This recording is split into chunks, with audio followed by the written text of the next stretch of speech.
I've been requested by Mr. Sanjay Parekh to clarify something. Yesterday regarding that Article 357 issue, I had said, to as per clarify his that. arguments, I had given a clarification. He felt that I shouldn't convey the impression that he tried to mislead the court. He said that was his Not at all. interpretation. I mean, he appears before us every day. We've never made that. I said, of This is course, probably just I would clarify. I mean, all that fine print, sometimes this happens, but that's all. No, I want to say, Milord, I want to say something. That's I want to say, I looked into and sent it to Mr. Gopal Shankar Narayanan. We'll never make that assumption about No, not that, Milord. I say so. It's a question of interpretation. And I still feel that 357 doesn't exist. That's my impression, but I don't want to interfere now. I'll say so, you and Milord. Mr. Gopal Shankar have to resolve this over coffee or better by the. It's a question of interpretation by Gopal Shankar Narayan, interpretation by me.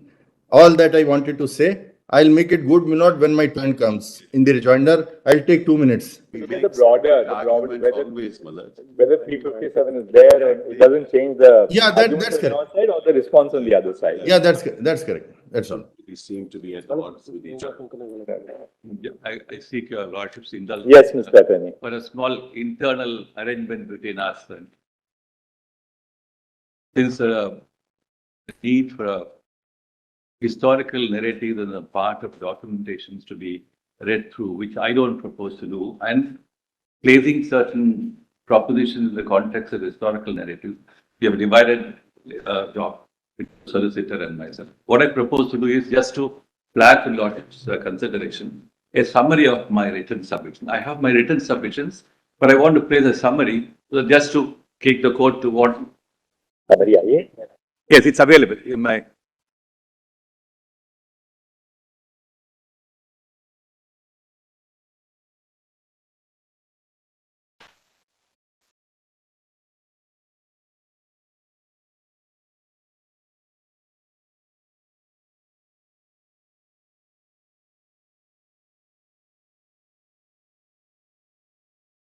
who you are appearing for, likewise for the solicitor.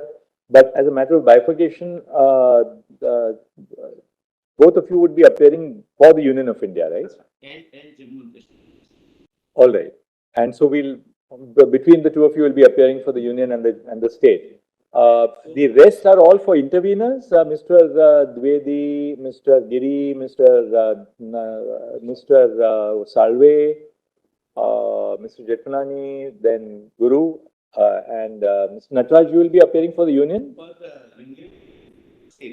Okay, but then if something, all right. Subjects are not bifurcated, there won't be any repetition. Like Mr. Banerjee also appears for whom? Humans. Vikramjit Banerjee as ASG appears for whom?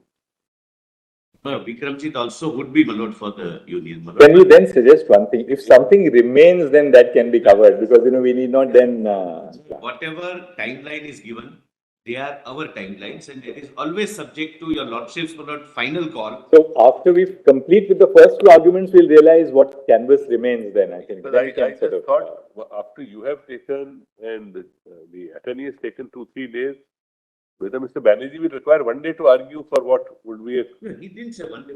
Oh, he says 1 day. That's why you... 1 day. That's what I was... One day. One day. On part of my colleague. No, I'm sorry.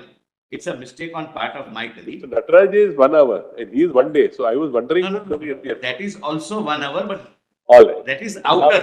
Kindly correct it, Manoj. That's a mistake on our part. All right. Yes, Mr. Maybe as we travel along, the days can become hours. I'm sorry, Mr. Your Lordships. So that we broadly know, and I'm sure after you people have finished, they will see whether they want to add something or not. Before I begin reading my brief summary. Summary of letter submission.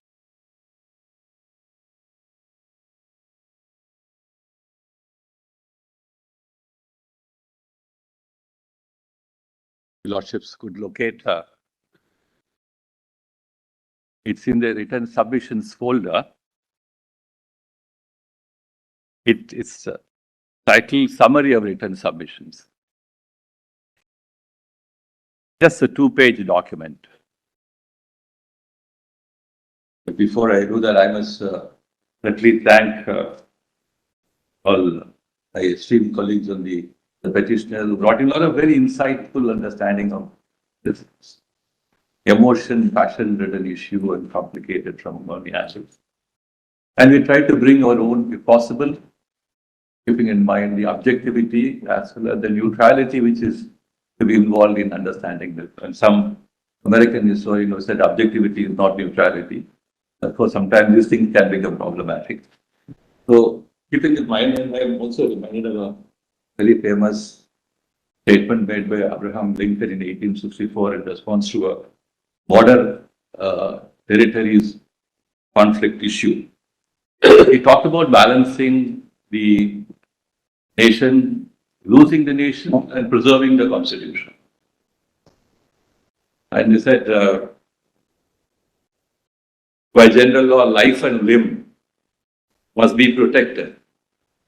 But yet often a limb must be amputated to save a life, but a life is never wisely given to save a limb. I'll place that very full extract of it later. For balancing between losing the nation and preserving the constitution, which will be my running theme in trying to say, we want to say that constitution will be preserved in the context of the processes, due processes, the fairness of the processes, and how these procedures are important for the integrity of the constitution on the one hand, and losing the nation on the other hand. Equally, Mr. Attorney General, we can't postulate a situation where the ends justify the means also, right? I know about that, but means has to also be consistent with the ends. we all of us understand that. So very often this question confronts all of us, both in personal life, public life, the politics of the nation, the dynamics of the political process, and so on. But then that is a question which definitely confronts us. How do you find answers which will probably produce the most sensible solutions? So let me try to read this summary. No factual or legal foundation. Your Lordship, please. Is that what you're reading? Or The summary of it? summary, yeah.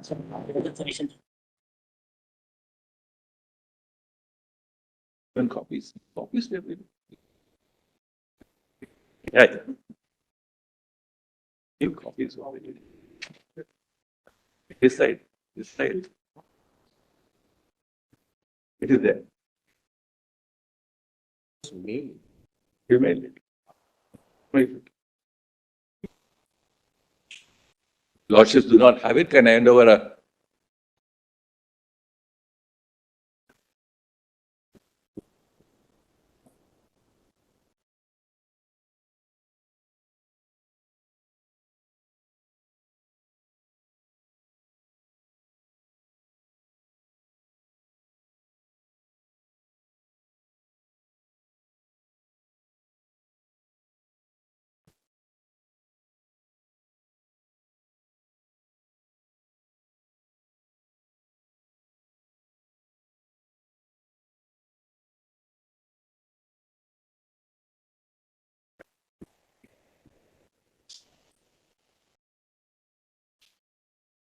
Lordship's call has got that page? Well, may I proceed to read? Yes. Yeah. No factual or legal foundation for any sovereignty argument. On a combined reading of the instrument of accession and the proclamation, followed by adoption of Article 370, all trace of sovereignty, if any, were surrendered and disappeared. The constitutional integration process of the state of Jammu and Kashmir with the Union of India, howsoever sought to be brought about, were the only object of Article 370. All principles and procedures pressed into service for the above purpose will always be considered subservient to this purpose. The power and deliberation authority of the President under Article 370 to deal with it in any manner is neither lost nor removed by reason of its exercise over a period of time, nor it can be said that the provision erased itself without intervention by any positive lawmaking power. Article 370 was conceived and designed to aid the constitutional integration process on the same line as it happened with other states. Its continued exercise over a period cannot be seen as a cloud over or a distortion of its original purpose. Any discretion exercised beyond its original purpose, seen as introducing room for whittling the constitutional integration or otherwise, can always be deliberated upon to bring about any changes in its contents or its abrogation. All judicial pronouncements in regard to Article 370 must be seen in that context as the challenges and claims placed before the court and their total view to be kaleidoscopically seen. Border states are a special class of territories of India, and their reorganization in Article 3 will deserve distinct consideration. The court will defer to the wisdom of Parliament in the choices of action relating to border states.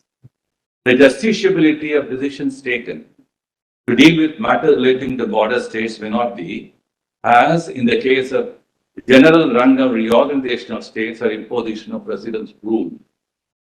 The scheme and architecture of Article 356, which provides in regard to the sustenance of the fabric of the nation, will not be narrowed or compressed. The in terram argument demanding course correction or linearly tailored and need not be touchstone for ex ante tinkering in the undefinable state necessity potential of Part 18 of the Constitution. All instruments in aid of discharge of duty under Article 355, including the preamble to the Constitution, will be comprehended in the plenary power, Parliament, to engage in the reorganization scheme under Article 3. The plenary power to act under Article 3 is available even during rule under Article 356. Long-standing or similar measures in regard to reorganization are not precluded. The availability of power is distinct from any due process. A. Neither asymmetrical federalism nor any other federal features have been infringed. We'll try to make good all these arguments. No rights in relation to representative democracy have been taken away. Reorganization of states includes temporary or other rearrangement of rights to serve the integrity of federalism and the unity and integrity of the country. All rights are available for exercise only if unity and integrity are intact.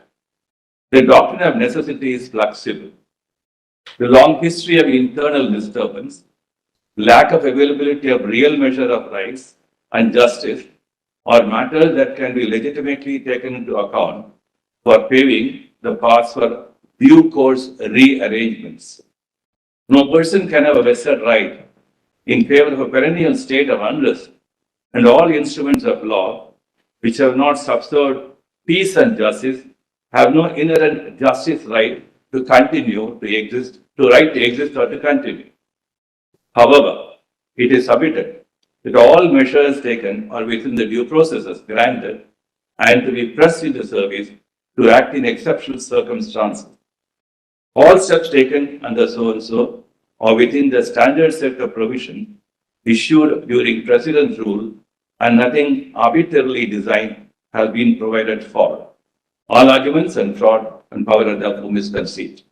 That's a broad summary of my submission. Just before the solicitor takes over, as part of the paragraph 7B, the last few sentences, so I looked into all the presidential proclamations, running into 120 of them, and particularly in regard to Jammu Kashmir. The suspension of provisions of Article 3, the two provisos, and various other provisions in the Constitution of India, or in terms of a convention that the presidential proclamation follows. So no deviation is taken place as far as this particular presidential proclamation is concerned. So suggest therefore either a fraud on the Constitution is completely misconceived. I'll try to make good arguments referring to the documents. So I just want to play this summary to show that the due process has been followed. There is no deviation from due processes. falls within the legitimate aims and objects of what the two orders sought to achieve. And the Reorganization Act also falls within the. Thank you very much, Mr. Attorney General.